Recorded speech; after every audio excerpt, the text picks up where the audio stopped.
नमस्कार दोस्तों, कैसे हो आप सब। आई होप कि आप सब एकदम मजे में होंगे। दोस्तों, आज का ये एपिसोड होने वाला है महाबली हनुमान चरित्र का 5 नंबर का एपिसोड। दोस्तों, हमने 4 नंबर के एपिसोड में देखा था कि अंजना माता को मतंग ऋषि से आशीर्वाद मिला। तो दोस्तों, आज का एपिसोड होने वाला है कि अंजना माता का पूर्व जन्म क्या था। दोस्तों, यहाँ पर फिर से एक सवाल आ सकता है कि चरित्र चल रहा है महाबली हनुमान जी का, और यहाँ पर दूसरी कथा क्या चल रही है। दोस्तों, हम हनुमान जी का जन्म देखेंगे और जन्म के बाद उनकी जो भी कुछ कार्य है, उनकी जो भी शक्तियाँ है, वो भी जिनका जो कोई लीला है, ये सब कुछ चीज़ें हम बाद में देखेंगे। लेकिन हमारे बजरंगबली का जन्म होने से पहले एक बैकग्राउंड क्या था, ये हमको देखना बहुत बहुत जरूरी है, इसलिए ये कथा सब है। दोस्तों, आज की कथा है कि अंजना माता पूर्व जन्म में कौन थी।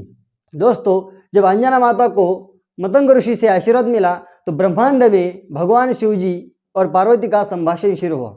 पार्वती कहती है कि स्वामी, देवी सुनैना और देवी कौशल्या ने तो पिछले जन्म में बहुत सारा तप किया था, इसलिए उनको विष्णुदेव और देवी लक्ष्मी की माता बनने का सौभाग्य प्राप्त हुआ। किंतु अंजना ने तो कोई तप ही नहीं किया था। अंजना पूर्व जन्म में अप्सरा थी, तो फिर ये आपके माता बनने का सौभाग्य उनको कैसे प्राप्त हुआ। तो भगवान शिव जी बोले, देवी आप सत्य कह रही हो। देवी अंजना पूर्व जन्म में पुंजिक स्थला नाम की एक अप्सरा थी और वो अपने पूजा के कार्यों में बहुत ही निपुण थी।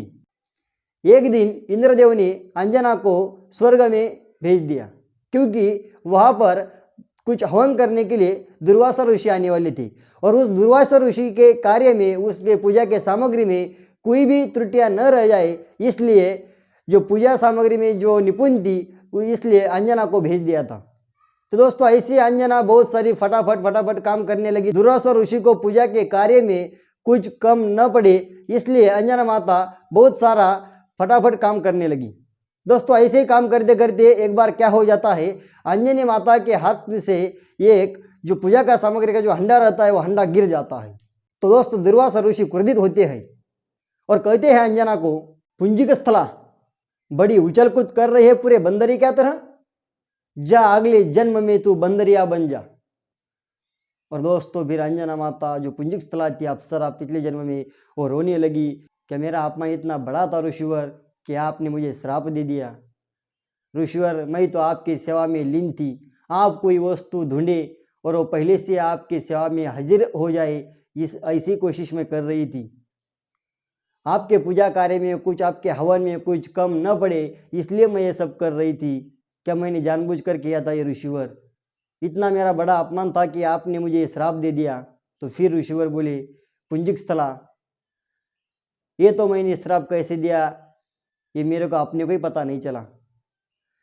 देवी, ये कुछ प्रभु की माया है, प्रभु की लीला है, वो आगे चलकर तुम्हारे हाथ से कुछ बड़ा कार्य करना चाहता है। ये देख देवी, मैं तो दिया हुआ श्राप वापिस नहीं ले सकता, किंतु तुझे आशीर्वाद तो दे सकता हूँ। फिर जो दुर्वासा ऋषि थे, उन्होंने अंजना माता को आशीर्वाद दिया था, हे देवी, तू जल फल नभ कहीं पर भी बिना बाधा से जा सकती हो। तू तेरी इच्छा के अनुसार कोई भी रूप धारण कर सकती हो। भविष्य में तुझे एक महान पुत्र की प्राप्ति होगी, जिसके नाम से और जिसके कार्य से तू पूरे जगत में प्रसिद्ध होगी और पूरे जगत में एक देवी के समान पूजी जाएंगी। तो फिर भगवान शिव जी पार्वती को बोले कि पुंजिक स्थला की पूजा, श्रद्धा, भावना, सद्भावना, इसके कारण ही उसे इस विशेष कार्य के लिए चुना गया है। अब तो मुझे उस क्षण की प्रतीक्षा है कि जब मैं पुत्र बनकर जाऊंगा और मेरी माता बनेंगी देवी अंजना। तो दोस्तों, ऐसे ही अंजना माता का पूर्व जन्म एक कुबेर की अप्सरा कहती थी, उनका जिसका नाम था पुंजिक स्थला, और वो अप्सरा के रूप में थी। उसके बाद जो दुर्वासा ऋषि ने उसको श्राप दिया, आशीर्वाद देने के बाद उसकी पूजा सद्भावना, इसके कारण के वजह से, उसके अच्छे कर्म के वजह से भगवान शिव जी उनके कोख से जन्म लेना चाहते थे। तो दोस्तों, ये था आज का 5 नंबर का एपिसोड। इसमें हमने अंजनी माता का पूर्व जन्म क्या था, अंजना माता की पहली परिस्थिति क्या थी, वो कैसी बंदरिया क्या जन्म में चली गई, आपको ये सब कुछ समझ में आया होगा। दोस्तों, अगले शनिचर के दिन हम 6 नंबर का एपिसोड देखने वाले हैं, जिसमें हम ये देखने वाले हैं कि अंजना माता जो तपश्चर्या करती है, जो तप करती है, आखिरकार उसके तप का क्या फल मिलता है। दोस्तों अगले शनिचर के दिन हम ये कथा देखेंगे। उस कथा में साक्षात पवन देव एक रूप धारण करके अंजना के कोक में जो भगवान शिव जी का दिव्य रूप जो अंश था, वो दिव्य अंश को, ज्योति रूपी अंश को वो स्थानापन्न कर देते हैं। दोस्तों आपको अगर ये देखना है, जानना है, सुनना है कि कैसे अंजनी के तप का फल अंजनी माता को मिला था, उसके क्या तपश्चर्या की थी, कैसे की थी, सब कुछ जो चीज़ें हैं हम ये देखने वाले हैं अगले शनिचर के दिन। आपको भी ये सब कुछ जानना है, देखना है, सुनना है, तो आपको आना होगा अगले शनिचर के दिन। तब तक के लिए दोस्तों जय श्री राम, जय हनुमान, बहुत बहुत धन्यवाद।